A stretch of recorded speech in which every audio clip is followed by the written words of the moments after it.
Ingeniero José Pilegui está con nosotros, experto en sector eléctrico. Ingeniero, muy buenos días. Gracias por comparecer al diálogo esta mañana del día lunes 23 de octubre. Buenos días, gracias por la invitación a ustedes y un saludo un poco a la distancia a todos los amigos de I99 que están en la radio, los que nos están escuchando. Gracias, ingeniero. La primera pregunta va de cajón y perdóname la comparación, pero es necesaria hacerla. El sector eléctrico está como el bombillo, intermitente y a veces con apagones. ¿Qué está ocurriendo? No tanto ya con No, el no. bombillo, porque ya sabemos lo que está ocurriendo con el bombillo y no lo vamos a meter en esa arena, pero ¿qué está ocurriendo con el sector eléctrico cuando se nos dijo de que no iba a haber apagones y hay apagones en varios sectores?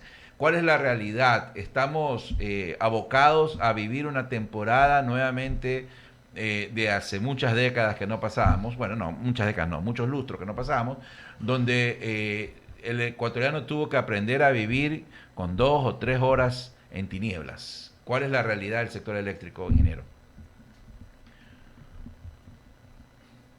Se le congeló la imagen.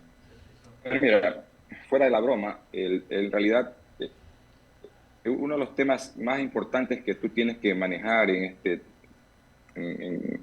sectores como el energético Uh-huh. es la planificación, ¿no? Nadie es nuevo, es poco más de 30 años que el Ecuador vivió severos apagones en la década del 90. También se repitieron a finales de la época del año 2009. Y todos coincidentemente son por dos razones. El uno por una falta de planificación y el otro por falta de inversión. Y ambos están atados. En el caso particular de lo que nos está aconteciendo ahora con estos fantasmas de los apagones, tiene mucho que ver con un anuncio que ya se sabía. Teníamos estiajes muy fuertes esperados para este año. Y por otro lado, teníamos que tener todo nuestro parque térmico disponible para poder atender cualquier eventualidad. La verdad que este planning no se ha hecho. De esto, si ustedes que son periodistas comienzan a revisar, van a ver que durante los 2 últimos 3 años se ha hablado insistentemente de tener a punto el parque térmico, ¿no? Hay un ministro de Energía eh, por el año 2010, 2009, hablaba de que había que eliminar completamente el parque térmico una vez que el país iba a inundarse con hidroeléctricas. Creo que la construcción de las hidroeléctricas fue buena más allá de los problemas que haya presentado en el camino. El tema está en que tú no puedes confiarte solo de una fuente de generación cuando estás haciendo un planning o un planeamiento de cómo vas a manejar la energía en el sector y sobre todo de eso están industrias que viven de la electricidad.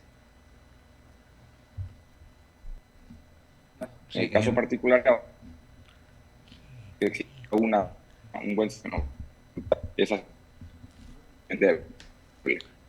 ingeniero, tenemos un pequeño problemita con el audio. Si podemos calibrar un poquito bien ahí, le voy a dar paso a mi compañero Javier Segarra con más inquietudes. No sé, ingeniero, ¿cómo le va? Buenos días. No sé si nos escucha bien a esta hora. Yo creo que es un problema de conexión de internet. Sí, es correcto. Yo lo, yo lo escucho bastante bien y Ya, tengo buena señal. No sé si me estás escuchando bien y ves bien mi imagen ahora, Javier. ahora lo escuchamos bien, ingeniero. Ahí sí, yo creo que deberíamos mantenernos. Ojalá no tengamos más interrupción vía internet. Pero la pregunta es, y primero agradecerle nuevamente por estar con nosotros en la plataforma de I99. La pregunta es, ¿hasta cuándo vamos a seguir hablando del mismo problema de la crisis energética en el Ecuador? Porque esto no es de ayer, pues, esto es de hace más de 20 años, pues. Entonces, seguimos en el mismo discurso, en el mismo análisis, o es termo o es hidro, pero la situación en el Ecuador no se arregla desde el punto de vista de la distribución y generación de energía.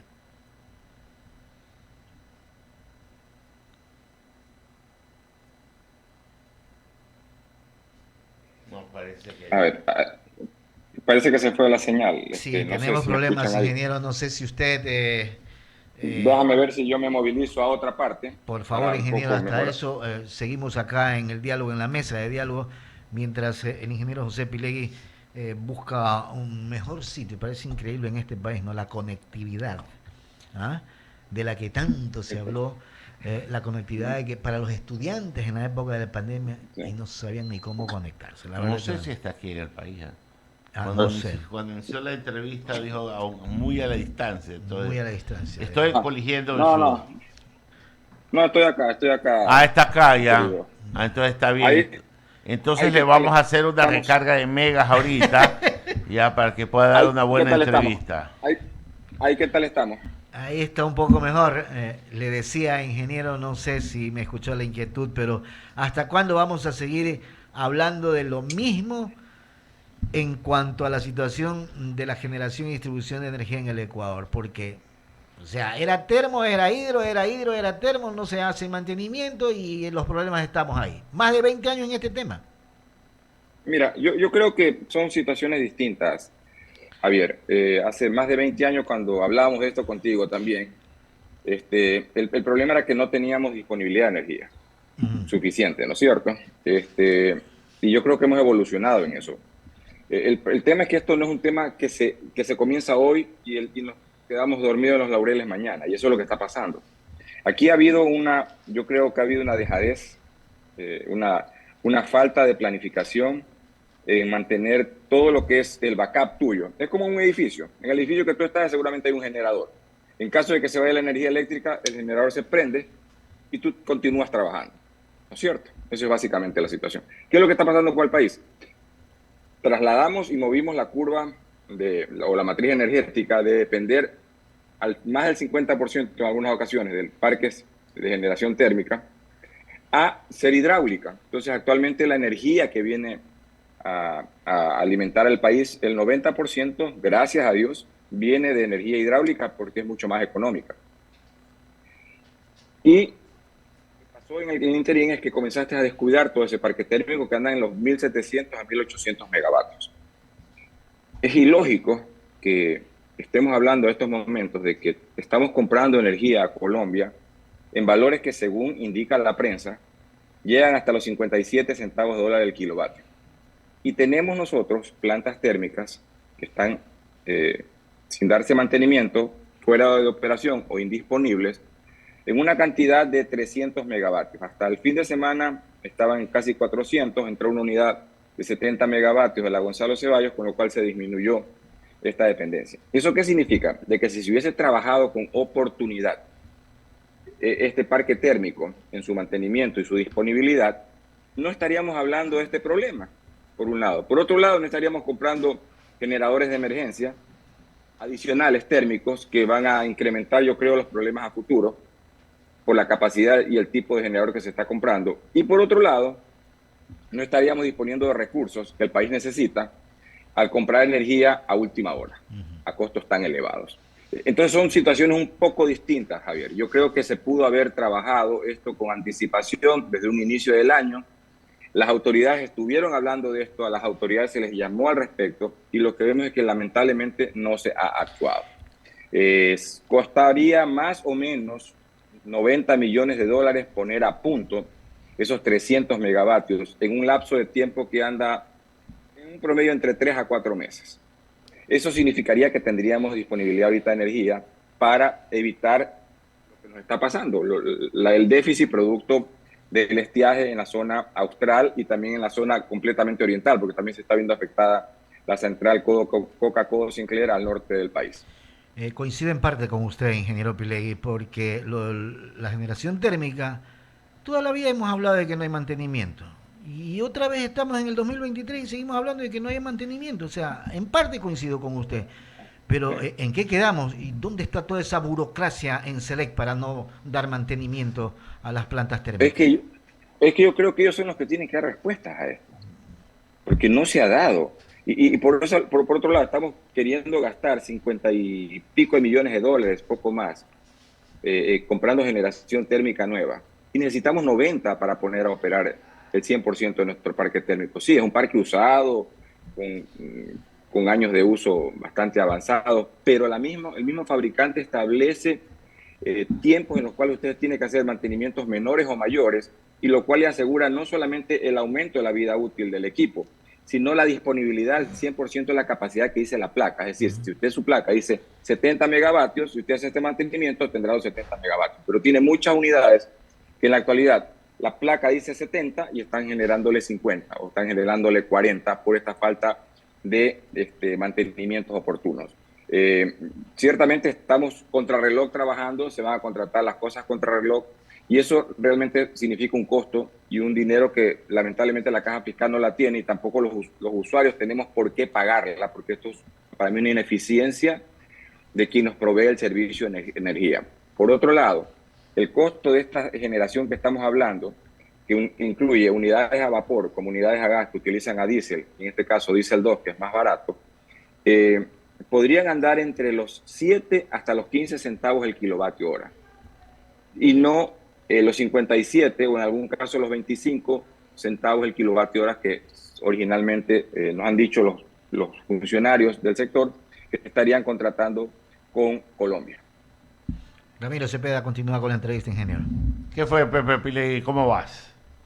Hola, Ramiro. Buenos días. Bien, a ver, ya está claro el diagnóstico, ya está claro quiénes son los responsables, ya estamos claros que estuvimos en manos de una serie de ineptos. Ya, vamos al punto.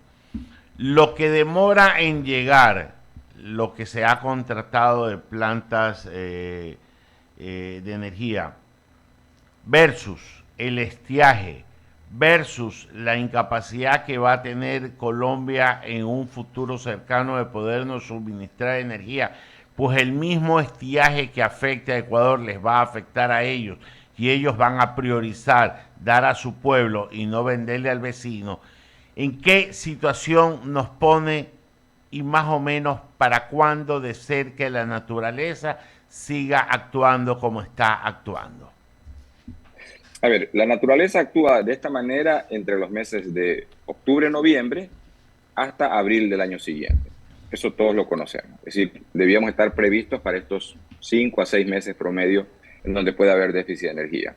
¿Qué tiempo va a demorar la energía nueva o las plantas nuevas que se han contratado? Bueno, no, eso no es de soplar y hacer botella. Yo no creo que vayan a estar listas para atender este estiaje. Y si van a estarlo, el costo va a ser muy elevado. Tercer lugar, lo que tú indicas, el régimen hídrico de Colombia es muy parecido al régimen hídrico del Ecuador en esta parte oriental. Significa, si a nosotros nos falta agua, seguramente a ellos también les va a faltar agua. Y ellos ya lo han manifestado las semanas anteriores, que les está faltando agua, y por eso que no tienen la total disponibilidad de la cantidad de energía que necesita el Ecuador. Y por tanto, están también restringiéndonos la cantidad de energía que nos están enviando, porque ellos tienen que prevenir primero atender a sus consumidores allá en Colombia. Creería yo que aquí lo que hay que acelerar de una manera enérgica es el mantenimiento de las unidades que no están disponibles y poderlas ¿Qué poner a tiempo punto demora eso, Pepe Pilegui? ¿Qué tiempo demora eso? Promedio entre 3 a 4 meses, como te lo indiqué. Hay algunas que inclusive pueden entrar antes. Justamente este apresuramiento a veces hace que se ocasionen fallas que se podrían haber previsto antes. Por ejemplo, una unidad de la Gonzalo Ceballos este fin de semana que trató de entrar, una que se llama la TG4, me parece, una unidad de gas pero que utiliza diésel, estaba solamente generando 16 megavatios de 20 que tendría que generar. Por hacer mejor, cambiaron el transformador de otra unidad que estaba fuera de servicio, el transformador de salida, puesto que el transformador era el problema principal de la TG4 porque estaba linkeando aceite. Y el momento de hacer ese cambio, lamentablemente cortocircuitaron el generador de la TG4 que estaba bueno. Y no solamente se perdieron, no solamente que no se logró 4 megavatios nada más, sino que se perdieron 16 megavatios. Esto es justamente producto del apresuramiento en el cual tú entras cuando estás en emergencias, ¿no? Y ya no es culpa de los operarios, llamémosla así, o de la gente que está abajo, porque ellos están tratando de resolver sobre la marcha problemas que pudieron haberse hecho antes. Y estas son las cosas que sí preocupan, porque creemos, no de ahora, yo creo que el sector energético de manera general en el país no está teniendo un timón político serio en los últimos 4 o 6 años, por lo menos. En buen romance estamos jodidos, Pepe Pilegui. Yo creo que en buen romance hay que tomar decisiones políticas serias al respecto. A ver, pero cualquier decisión... A ver, Pepe, discúlpame, ahí te interrumpo, cualquier decisión que se tome no nos va a ayudar a saltar el bache que ya está encima, a menos que a la naturaleza se le ocurra llover en tiempo que no debe llover. Eso quiere decir que estamos a merced de un hecho de Dios y no de un hecho del hombre. Es muy cierto. Si se mejoran las condiciones en el austro y en la zona norte, vamos a tener disponibilidad de energía. Aparte de ello, no hay que olvidarse que la demanda de energía en el Ecuador ha subido, justamente porque los sectores industriales que más lo requieren comienzan a poner sus máquinas a trabajar, sector camaronero, sector minero. Entonces, los 4.000 megavatios que teníamos como demanda, ahorita estamos sobre los 4.500, 4.600 megavatios, dependiendo del pico de la hora en el día. Y eso significa que hay que tener mayor disponibilidad. Solamente que tengamos una mejora significativa en las condiciones hídricas de la zona, vamos a poder paliar esta situación. De hecho, tengo entendido que están en estos momentos haciendo la planificación de los posibles apagones que se vayan a dar en el país para restringir energía, porque no existe la suficiente energía para poder atender la necesidad. La verdad es que me dejas sin palabras, pero el déficit, ya, y pongámonos en el peor de los escenarios, Pepe Pilegui, porque hay que ponerse también ese escenario. En el evento de que tengan que haber apagones, ¿de qué dimensiones deberían ser o tendrían que ser para el usuario? Mira, hablemos en megavatios hora, en megavatios. En megavatios, el déficit que tenemos anda aproximadamente entre 400 a 500 megavatios. Y esos 400 o 500 megavatios tú los tienes en esa generación térmica que no está disponible, más o menos. ¿Cuántas horas de consumo diario significa eso? Es complicado por Pero para eso está usted, para que lo descomplique y nos lo traduzca. Pues. Me gustaría ser mago y no ingeniero, pero en verdad todo depende de que si se mejora o no las condiciones, pero nadie quita que puedan ser un par de horas al día. Y ciudades, sobre todo, es que eso es lo que quería que me digas. ¿Cuánto significa horas día? Ciudades que tienen una altísima concentración, como Guayaquil, como Quito, ¿no es cierto? Como el mismo Cuenca, porque tienen concentración de consumo, son las más afectadas en estos casos, porque justamente ahí es donde tú puedes, al momento que sacas mucha energía que puedes poner a disponibilidad del resto, ¿no? Es decir, si a Guayaquil le quitas, qué sé yo, 50 megavatios hora, de repente, eso significa que ciudades completas como tal vez Manta o como tal vez Puerto Viejo pueden tener disponibilidad al 100%, ¿no?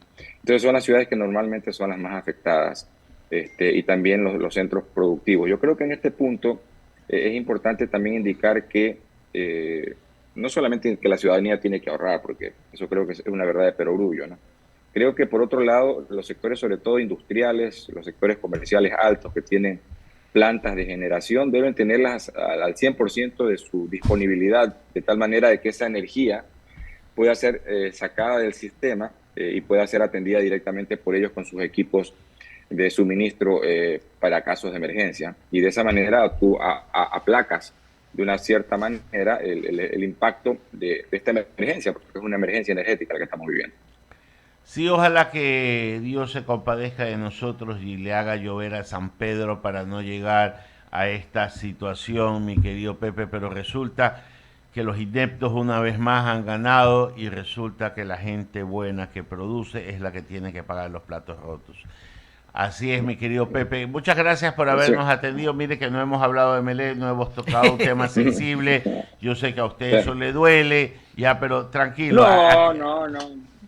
No, le duele a otros. No, ¿cómo va a creer? Yo tengo 3 hermanos gemelecistas que sufren por usted, oiga.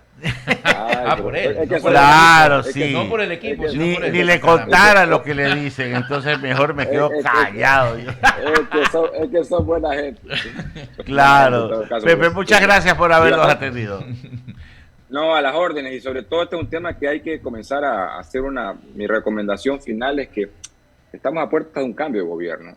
Y yo creo que hay que comenzar a pensar en el sector energético con lo que significa para el desarrollo del país, ¿no? Yo creo que no ha sido visto en toda su magnitud. Y energía no solamente es electricidad, energía también es petróleo. Y creo que en petróleo nos está pasando algo parecido, ¿no?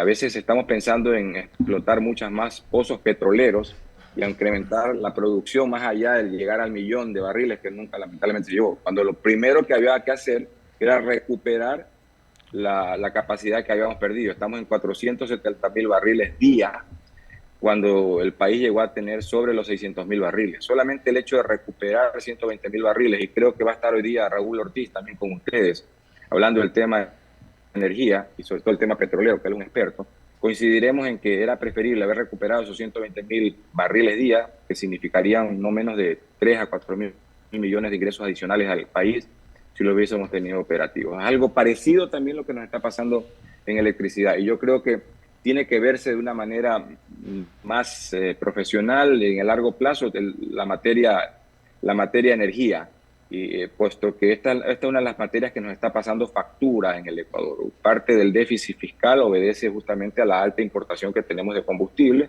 y no saber aprovechar la oportunidad de los precios.